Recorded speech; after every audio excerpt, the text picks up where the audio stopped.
You know, somehow the Steam reviews for this game managed to make me more depressed than the game itself. Now, before we get into this is not a political soapbox. This is me trying to educate about history. I have 4+, I don't remember exactly how many years, of experience being educated at universities in history. I have a degree in history and I'm working on another one. What I'm saying right now is, to the best of my ability, an accurate representation of the historical consensus, what historians believe about this period, albeit a little bit simplified. I'm not using this as a soapbox. I'm not getting into modern politics, even though I do reference certain figures who do appear in modern politics a lot. I do so only because I believe things that they say about history are completely wrong. I think this game is really cool. I did, however, notice when browsing the store page for it that there's a lot of ignorance going on in the Steam reviews for this game. And some of those reviews that espouse said ignorance have a lot of upvotes. I want to make this video to correct some of the myths and some of the misconceptions and some of the outright falsehoods being propagated in the Steam reviews of this game. To preface, I did get a key from the developers for free after requesting it, so in case that somehow makes you think that my perspective on this is tarnished, well then at least now you know. Also, I am struggling with a cold at the moment of making this video, so if my voice sounds bad and hoarse, that is why. Before we get into the meat and potatoes of this video, I do need to say that this video is going to have an air of negativity to it that I usually don't really like to put into my videos. But the subject matter sort of warrants it, because I kind of think that these Steam reviews are absolute trash. We're starting off strong here. I'm not going to read the entire thing because goddamn, this is a mouthful. However, it starts off with saying, it is almost ironic how a game about Nazis is filled with so much propaganda. I want to get real technical about things. All history is propaganda, so this being history would surely be propaganda. But nobody cares that I've taken Philosophy 101. You constantly see the Nazis described as right-wing conservatives. So if you take umbrage with the Nazis described as right-wing conservatives, that's not actually all that wild. I would actually not describe them as right-wing conservatives. I would describe them as far-right radicals. Now, of course, this person is not taking umbrage with the term because of the same reasons as I am, because as you can see in the follow-up sentence, when speaking in political terms, the further right you are, the more supportive of freedom you are. At the extreme right of the spectrum, you're an anarchist. That's complete fucking nonsense, but let's actually treat the argument with, you know, some respect as if it is a legitimate argument, and let's actually address it properly. So, if the Nazis were so far away from conservative politics, then it is kind of strange that the conservative parties in Germany did not have a problem with going into a coalition government with the Nazi party. It's also strange that following the war in the 1980s, in a historical debate called the Historikerstreit, which happened in the 80s in Germany, the conservatives decided to rehabilitate the image of the Nazis and framed them as a necessary, you know, albeit perhaps a bit too radical, response to the threat of Soviet communism. Meanwhile, the left of the spectrum kept demonizing the Nazis and kept them in the same general contempt they had been kept in before them. The point I'm trying to make is not that conservatives in any way, shape, or form are similar to or like the Nazis or anything like that, but when facing opposition from the left in history, conservative political groups have allied themselves with the far right. I mean, it happened in Italy as well, where the king was faced with the possibility of a left-wing government which would possibly move towards abolishing the monarchy and deposing the king. So the king chose instead to swear in Mussolini and his fascists. And look at Spain. Francisco Franco and his coalition of monarchists and conservatives did also include fascists. And the reason for that is because they were fighting a coalition of social democrats, of communists, of anarchists, and other various left-wing groups. The y-axis, though, is where ideology comes into play, because apparently the economic axis of left to right has nothing to do with ideology. Hitler and the Nazis were and are socialists. So the "and are" there, the present tense, I take issue with, because Hitler did die in 1945, unless the reviewer knows something that I do not. But I also do take massive issue with the idea that Hitler and the Nazis were, at any point, socialists. This is what happens when you get your history from people like Ben Shapiro and stuff like that. The Nazi Party was called the National Socialist German Workers' Party. Yes, the NSDAP, Nationalsozialistische Deutsche Arbeiterpartei, if you want it in German, or my horrible butchering of the language. To consider the Nazis socialists because they call themselves that. I mean, Hitler did himself say in 1927 in a speech that we are socialists, we oppose the capitalist system, but to consider them socialists because they said that is kind of naive. I mean, we don't necessarily believe everything a politician says nowadays, do we? Should we then take Adolf Hitler at his word? The reality of the situation was that the Nazi Party organized its propaganda in such a way so as to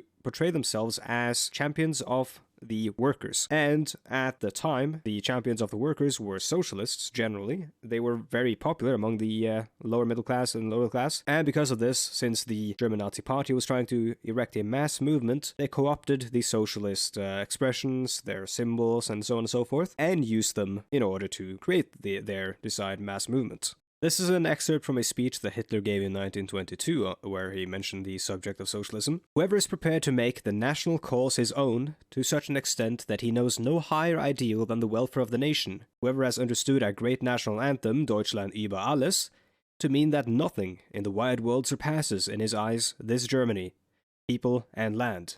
That man is a socialist. You can tell here that the idea is not to promote socialist ideals or any sort of tenets of socialism. The idea is to convert the meaning of socialism to have a dual meaning that corresponds to nationalism. This paragraph here should be obvious to everyone to be entirely nationalist. It is in no way, shape, or form talking about anything that is inherently socialist. You can find more information on the Nazis are socialist bullshit in the video here that I'm linking, and in a Snopes article, which I'll link in the description down below, which is coincidentally where I got this speech excerpt. Another way to disprove this notion that Hitler was for a command economy or ideologically convinced that nationalizing the industries was a good idea is because he specifically said he did not believe that. In fact, in a confidential memo on autarky from 1936, autarky meaning making Germany self-sufficient and cutting it off from the world's markets, Hitler says that private industry should be allowed to exist so long as it continues to innovate. If it does not, the state will take over. It should be allowed to exist so long as it continues to serve the state. If it does not, then the state will take over. Hitler kinda didn't give a shit. So long as it was effective, he didn't mind. Hitler's ideology was all about race and the historical struggle, as he called it. It was not about economics. The only conservative parts of the Nazi Party, and this is speaking of German conservatism, would be the belief in honor, Christianity, art, and warrior culture. That's kind of ironic, considering the whole Nazi idea about degenerative art and how they put severe restrictions on art and stuff like that. Art had to be strictly Aryan, and of course the significant swaths of the Nazi Party as well was in fact arguing for the complete and utter destruction of Christianity. Now, as for the rest of this review, I really can't be fucked to address it because it's just kind of some of the most smooth-brained shit I've ever read. Like, he brings up Bernie Sanders for some reason, I don't know why. But let's move on to the next one. It is tough to tell if the creators were ignorant of history. After all, Hitler was voted in. Not necessarily the way you think he might have been. Hitler wasn't voted in as leader of Germany. Hitler's party received the most votes in the 1933 election, which I'm thinking is the one you're thinking of. However, they didn't receive a majority vote, so they had to work with other parties. And they worked with the conservative parties, who believed that they could tame Hitler. They were soon proven very wrong when, after the Reichstag fire, Hitler pressured the Reichstag to vote for the Enabling Act, which would give him plenary powers, essentially giving him emergency powers temporarily. Now, by pressured, I mean he surrounded the Reichstag with his paramilitaries and said it is for you, the people of the Reichstag, to choose between war or peace. This does not sound like a legal election to me. The game has clear references to Trump and modern woke culture, which modern issues like gay rights somehow being included in this game. So first of all, let's start with the Trump thing. I played the game. I haven't seen a single reference to Trump, President Trump, at all in this video game. The game does reference concepts such as the lying media, which, newsflash, Donald Trump did not invent that term. That term's been around since, like, the 1800s in Germany, but it was popularized by Adolf Hitler. In fact, he called it Jugendpresse, meaning the lying press. These aren't references to Trump. These are the actual things that happened in Germany at the time. And if you're drawing a connection between Donald Trump today and the rhetoric surrounding the media in Germany during the Third Reich, that's you doing that. Now, the last thing should be obvious to anyone who's actually studied anything regarding the Holocaust. Homosexuals, lesbians, and trans people were targeted in the Holocaust. So a conversation about gay rights absolutely has a place in the story of this game. Now, this is a bit of a weird one. I haven't seen Hitler claims fake news as a headline in the game, but it would make sense, honestly. I haven't seen Goebbels wants to drain the swamp either. That one makes less sense. They also say, and I have a really good quote for this, "I'm certain all of those who actually suffered under this regime appreciate that you feel their pain, really honors their legacy when you use their stories to make your own political statements, and not even original statements at that. Imagine if the papers read Hitler promises hope and change." What? So about that quote. A large part of this video has been based on, well, mostly one, but in part 3 books, 2 of them by Roger Griffin and 1 by Roderick Stackelberg. Roderick Stackelberg was born in Germany in 1935, and he lived through the Nazi regime as a child. He moved to the United States in 1945, and he had this to say about why he writes about the stuff that he does. "Having lived in Germany as a child during the war provided the main motivation for my choice of subjects to write about. After teaching high school for several years, I changed careers in my mid-30s and pursued a PhD in history with the intention of concentrating in German history and, in particular, the history of National Socialism. The main purpose of my books has been to trace the roots and the causes of a movement that gave rise to unprecedented barbarism in a country famed for its cultural, scientific, and technological achievements. My hope is to educate the public about the history and continuing danger of the radical right." Now, this isn't some left-wing, think piece or whatever. This was the book that was put on the curriculum for my university course on fascism and National Socialism. Now, for a final sort of like capstone to this video, I'm going to give my sort of review for this game, I guess. I think the game is really cool. I think that the way it treats history is really good.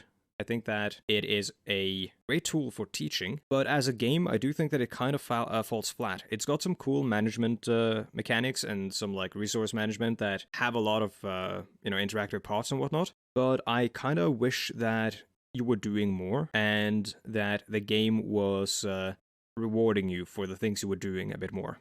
Some people have brought up the fact that it does feel like you're on a theme park ride or like a very depressing roller coaster, and I don't necessarily disagree. The game is kind of on rails. I mean, it is following the history, and you can't change history in the game, which is fine. As a history teaching tool, I give this game probably something like an 8 out of 10 or 9 out of 10. But as something that's meant to be an entertainment product or a video game, probably like a 6 out of 10. It's not bad. It's just not super engaging either. That being said, I really liked it.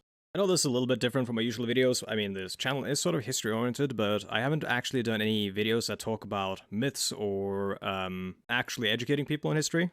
Any videos that are scripted or focused. I mean, this wasn't scripted, but it's edited at least. If you like this, if you like the concept of this, if you got ideas, if you got complaints, if you didn't like how this veered into what is on the periphery of modern politics, let me know. If you like that, let me know. Either way, thank you so much for watching. If you are interested in reaching out to me, you can find me on Twitter, you can find me in the community Discord, and if you're interested in watching me live, playing various video games, you can find me on Twitch. There's a link to that in the description down below. And finally, if you would like to support me, you can do so on Patreon, like all these wonderful people have. Thanks so much for watching. I'll see you guys next time. Goodbye.